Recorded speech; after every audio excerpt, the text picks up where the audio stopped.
Bienvenue sur Arsène Radio.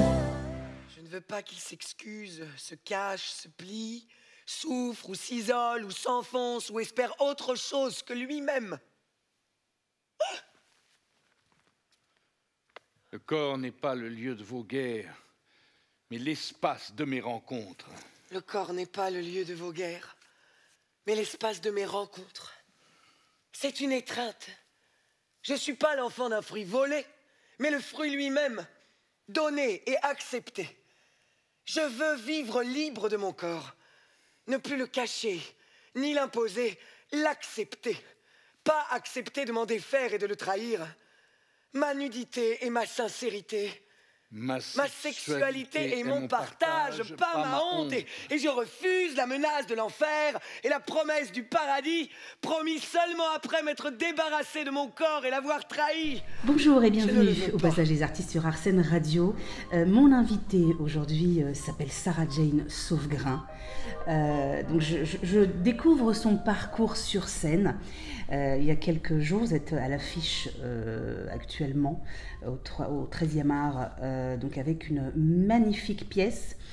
On en parlera tout à l'heure, mais avant de parler de cette pièce-là, justement, j'avais envie de parler un peu de votre parcours à vous et vos débuts. Comment les choses ont commencé, à quel moment vous avez compris que vous aviez envie de faire ce métier? Alors, donc mes parents sont comédiens.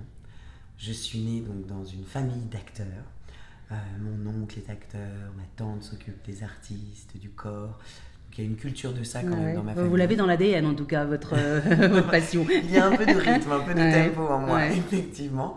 Mais je voulais pas forcément faire ça. Moi, je voulais peut-être réaliser des films. Je voulais pas vraiment. J'ai cette phrase, adolescente, je trouvais que les acteurs étaient des marionnettes, que c'était trop difficile comme métier, que on était trop au service, au désir, on dépendait du désir de quelqu'un d'autre, quoi, de travailler ou pas.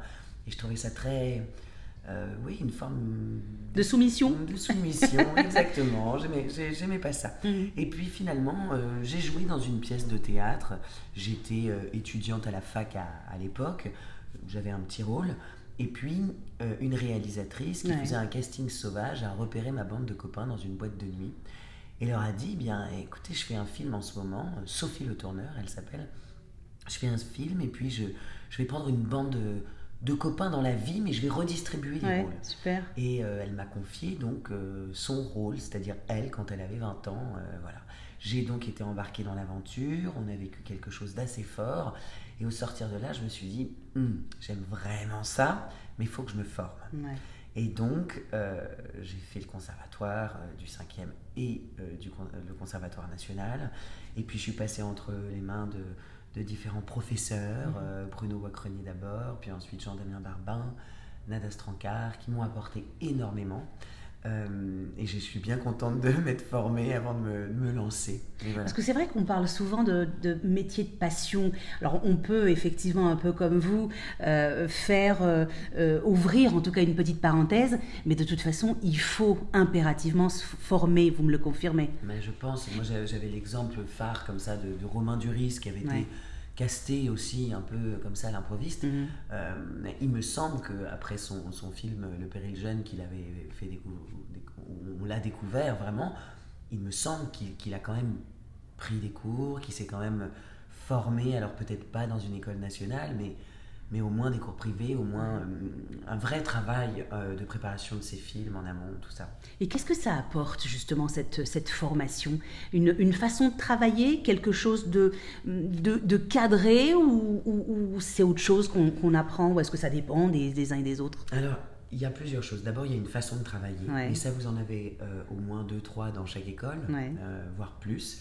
Mais il y a aussi quelque part une famille, un réseau, des personnes avec qui vous allez vivre des expériences très fortes, parce que des cours de théâtre, c'est enfin jouer, on va dire, pour du beurre, c'est jouer sans attendre de résultats, c'est explorer, c'est un laboratoire, et on se met dans tous ces états quand on est en école de théâtre, et on se permet tout.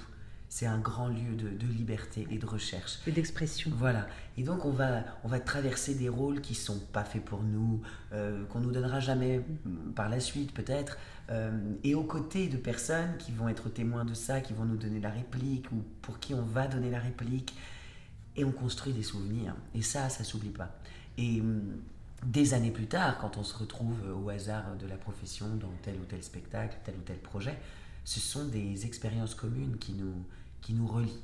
C'est un alphabet, quoi. Alors, Sarah Jane, quelle fut la partie la plus complexe dans votre métier? Qu'est-ce qui a été le plus dur, finalement? M'accepter. Oui. Oui. Parce que c'était pas votre cas au début, vous acceptiez pas, c'était quoi Parce que ça peut être une thérapie, il y en a beaucoup qui me disent mais ça a été une thérapie. D'ailleurs beaucoup font du théâtre parce que c'est une thérapie, du théâtre amateur. D'abord on accepte certaines émotions qu'on n'acceptait pas, etc. Vous ça a été quoi?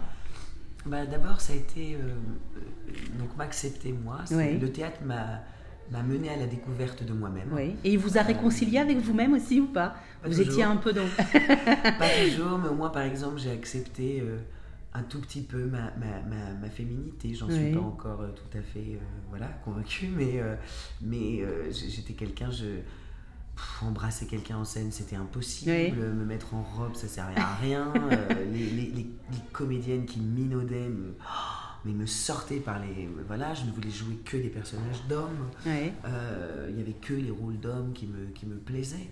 Donc il y avait aussi ça. Ça, je suis partie à la recherche de ça et mes professeurs me l'ont apporté aussi. Ensuite, faire confiance aux mots. Les mots qui m'ont toujours porté, qui ont toujours été vraiment très très importants pour moi. Et tout d'un coup, de pouvoir les redistribuer, se laisser traverser par les mots, ça m'a beaucoup apporté. Et puis, après, je crois aussi que ça m'a donné le théâtre, plus que le reste, m'a vraiment apporté des expériences vitales qui sont une façon de dialoguer avec la mort. Et ça, je trouve ça très fort et ça me comble. L'endroit où je me sens le plus vivre et où j'ai vraiment le sentiment de l'existence, un sentiment vivant. C'est sur scène. C'est sur scène, oui. Vous savez, moi j'ai envie de vous dire, vous avez de la chance d'avoir trouvé un lieu où vous êtes sereine et où vous êtes vous-même. Il y en a qui le cherchent longtemps et qui malheureusement ne le trouvent pas. Voilà, donc c'est déjà pas mal. Alors, moi j'aimerais savoir comment est-ce que vous avez préparé ce rôle dans la pièce. Un homme qui boit rêve toujours d'un homme qui écoute. Comment c'est... D'abord, lorsqu'on vous a donné le projet, qu'est-ce qui a fait qu'à un moment, d'ailleurs, si c'est le cas, ça c'est un rôle pour moi. À quel moment, qu'est-ce qui vous a interpellé? Quel message? Est-ce qu'il y a eu un déclic à un moment donné où vous vous êtes dit, ça c'est pour moi?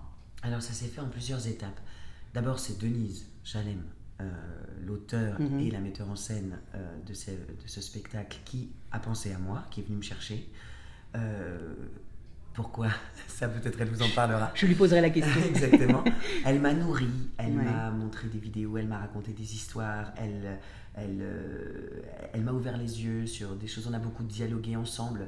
Elle m'a aussi fait passer des souvenirs qu'elle avait, elle, de sa propre enfance. Elle m'a donné une gestuelle, elle m'a donné, elle appelle ça de l'ouverture, de la largesse aussi, et un souffle particulier aussi, parce que je m'aperçois là en jouant le personnage Roya, j'essaie de reprendre en même temps un autre rôle que je dois jouer après.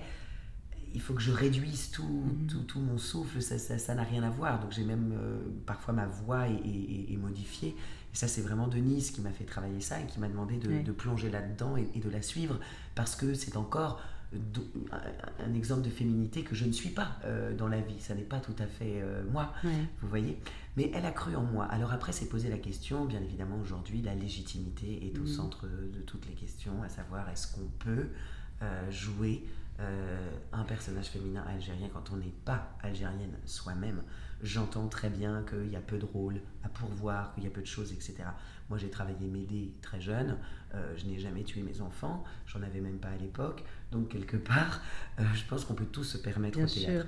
Il y a quelque chose dans le texte de Kamel Daoud qui m'a, moi, vraiment rendue sereine par rapport à la parole que je porte, où je me suis dit je ne trahis personne, c'est qu'il est dit: le corps n'est pas une nationalité mais ma seule humanité. Alors à partir de ce moment-là, je me suis dit, je parle au nom de toutes les femmes, mais aussi au nom de tous les êtres humains qui sont empêchés, qui sont bâillonnés, qui sont mis à la marge, qu'on n'écoute pas, tous les invisibles. Voilà.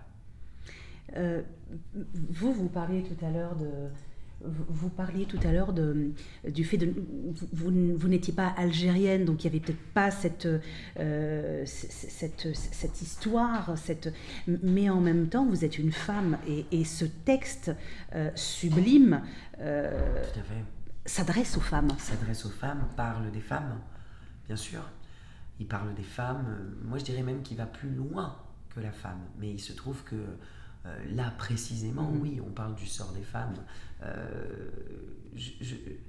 C'est quelque chose qui me touche énormément parce que moi j'ai été élevée dans une famille très libre. Mes parents m'ont toujours dit de ne pas avoir honte de mon corps. Le corps n'a jamais été un tabou dans ma famille. On se touche beaucoup, on se donne de l'affection vraiment. Mais j'ai pu être témoin aussi de copines qui à partir de leurs 15 ans, leur puberté en fait, leur papa leur montrait plus de gestes d'affection parce que tout d'un coup elles avaient des seins, elles avaient des fesses, elles avaient des formes, c'était compliqué. Plein de choses qui sont tabous comme ça, en dehors même, je veux dire, du prisme religieux et de l'emprise que la religion peut avoir sur les femmes, mais aussi sur les hommes pour qu'ils aient une emprise eux-mêmes sur leurs femmes. Voilà, et c'est tellement dommage parce que la vie est tellement compliquée et tellement douloureuse. Déjà, l'expérience vitale est tellement parfois pesante que si en plus on s'empêche les uns les autres, ben c'est un drame, c'est dramatique. Et c'est vrai que le théâtre parfois permet justement d'aborder ce genre de sujets, parfois de les dédramatiser également, et parfois de les souligner. Et c'est aussi le grand pouvoir du théâtre. Est-ce que vous pouvez, Sarah Jane, nous parler un peu de vos différents personnages dans la pièce, parce que vous jouez d'une manière brillante. Alors moi forcément, bien évidemment, je ne saurais pas être objective, puisque moi j'ai été touchée dans mon âme par ces cris très souvent de douleur. Alors on rit quand même beaucoup, je tenais quand même à le préciser parce que c'est pas non plus une pièce sombre et tragique. Non, on rit, il y a beaucoup de subtilité, il y a des couleurs, il y a des saveurs, il y a des odeurs, on voyage, il y a des choses sublimes, mais vous avez un rôle très puissant. Est-ce qu'en quelques mots vous pouvez nous expliquer un peu comment ça s'est fait ? Alors déjà, j'ai des passages qui sont vraiment mis dans un écrin à chaque fois que Denise a vraiment amené toujours à des moments très particuliers. Elle a fait attention à ça. Mais moi, en fait, je suis obligée d'arriver et d'annoncer une couleur très forte. Finalement, je n'ai pas tant différents personnages. On s'est imaginé avec Denise. Denise a construit complètement, c'est elle, hein, c'est pas Kamel Daoud, c'est vraiment Denise Chalem qui a construit le personnage de Roya. Mais Roya à différents moments de sa vie. Donc il fallait des couleurs très différentes, il fallait vraiment des trajectoires différentes, des humeurs différentes. Et donc autant dans la première scène, c'est une femme qui sort de la tête d'un homme, qui est allégorique en fait. C'est l'homme qui écrit sur la femme tel qu'il voudrait qu'elle prenne la parole. Il lui donne le courage, il lui donne les mots, il lui donne la possibilité de. Même si je pense qu'une femme peut trouver aussi ses propres mots. Mais si Denise a choisi ce Kamel, c'est que c'est les mots qu'elle aurait aimé dire elle-même. Elle s'est entendue parler quand elle l'a lu. Mais donc, il y a cet élan de liberté qu'elle incarne, qui est vraiment la chronique de Kamel Daoud. Puis ensuite, on va la reprendre à un autre moment de sa vie. Elle n'est plus enceinte, elle a accouché, ses enfants sont petits, elle suspend du linge, elle vole un moment de liberté où elle est seule, de solitude. Et elle prend des risques. Elle prend des risques, elle chantonne en américain, elle se joue d'elle-même, elle est en petite combinaison. Elle est frivole, elle est légère. Exactement, elle est fraîche, etc. Et puis on comprend qu'il y a un risque, ne serait-ce que de chanter en anglais comme ça, à se donner en spectacle. On pourrait nous voir par-dessus un toit, dans la ruelle, on pourrait nous entendre, le voisin, la voisine, peu importe. Donc il y a des risques. Puis on comprend qu'elle est plus ou moins violentée aussi. Et en fait, ce qui n'est pas une récurrence dans les couples et dans les ménages musulmans, c'est absolument pas ça que raconte la pièce. C'est simplement que c'était important de le dire pour elle, parce que sinon on n'aurait pas compris comment le personnage aussi libre du début pouvait choir et et plier et être contrainte d'accepter la soumission. Parce que donc on va la retrouver plus tard, complètement en noir, complètement soumise, qui s'est échappée 2 heures pendant l'heure de la sieste pour essayer de se tremper tellement il fait chaud, et qui essaie de préparer un mensonge crédible pour justifier sa sortie solitaire. Puis, à la toute fin, elle a un dernier passage où un peu de temps est passé et où on comprend, elle saisit la baïette de sa petite fille et elle dit, ça n'est qu'en chanson, mais c'est-à-dire, bon, il y a ces contraintes, mais ça ne nous empêchera pas de penser, ni d'être heureux, ni de... quand le monde est une prison, le corps, finalement, à l'intérieur, on peut encore y vivre. Sarah Jane, merci infiniment pour ce moment, cette parenthèse. Je crois que j'aurais pu passer une petite heure à parler de vous, de votre parcours et puis de ce message magnifique. On était, il n'y a pas si longtemps, le 8 mars, donc Journée internationale des droits de la femme, et j'avais envie de le souligner. En tout cas, merci infiniment pour ce moment. Merci pour cette prise de conscience, pour ceux qui ne sont pas conscients forcément des choses. Et puis on vous retrouve sur scène jusqu'au 31 mars. C'est une dernière à 17h le dimanche, parce que nous ne jouons pas les dimanches d'habitude. Voilà, donc rendez-vous sur scène. Merci infiniment. Merci à vous.